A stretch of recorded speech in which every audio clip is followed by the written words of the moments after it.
Kisah ini sangat menarik bagi kami, sehingga kami mengulasnya kembali, untuk kita ketahui bersama.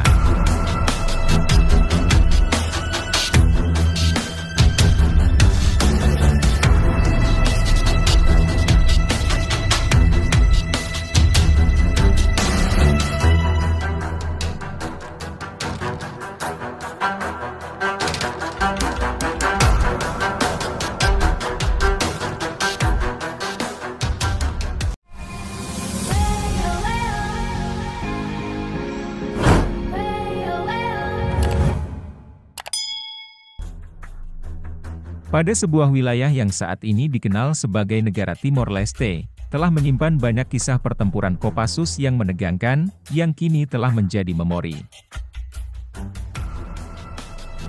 Selama wilayah tersebut pernah menjadi provinsi ke-27 Republik Indonesia, terjadi berbagai peristiwa pertumpahan darah. Setelah serangkaian kejadian itu, akhirnya Timor Leste memisahkan diri dari Indonesia pada tahun 1999.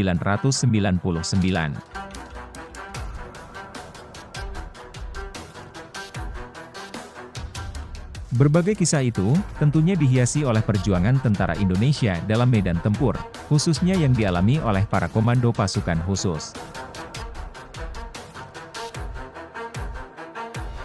Kisah ini dilansir dari buku Kopassus untuk Indonesia, yang menceritakan perjuangan Pratu Suparlan, melawan pasukan Fretilin di Timor Timur, pada tahun 1983.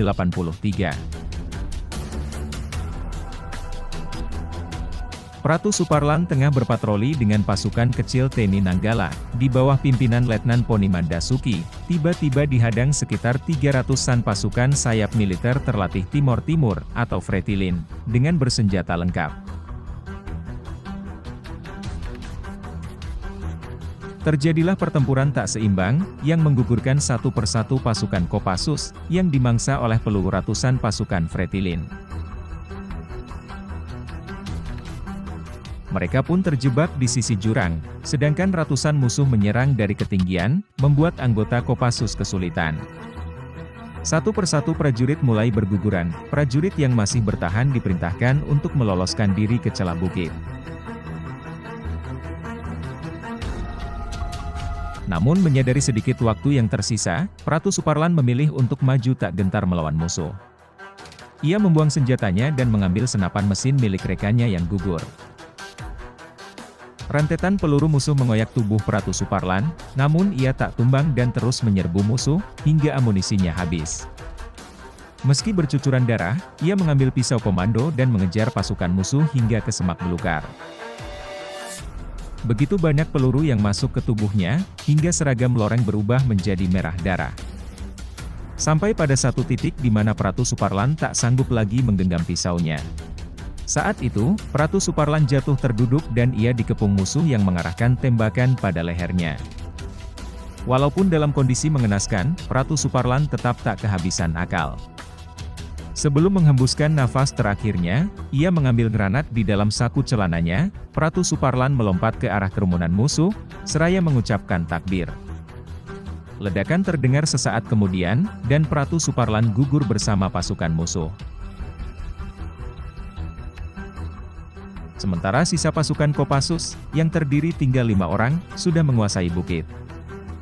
Melihat rekannya yang pemberani telah gugur, mereka menghujani pasukan musuh dengan tembakan dari atas bukit. Tak lama, pasukan bantuan datang dan memukul mundur pasukan musuh yang tersisa.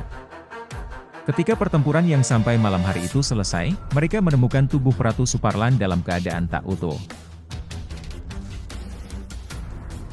Terdapat 7 orang prajurit yang gugur, termasuk Pratu Suparlan.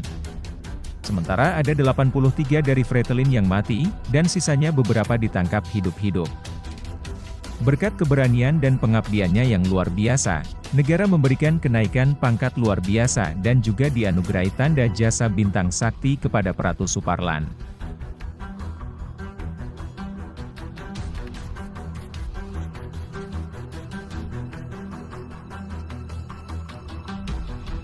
Itulah kisah Pratu Suparlan yang selalu dikenang sejarahnya. Klik tombol subscribe di bawah ini, sebagai bentuk dukungan kalian terhadap kami. Terima kasih.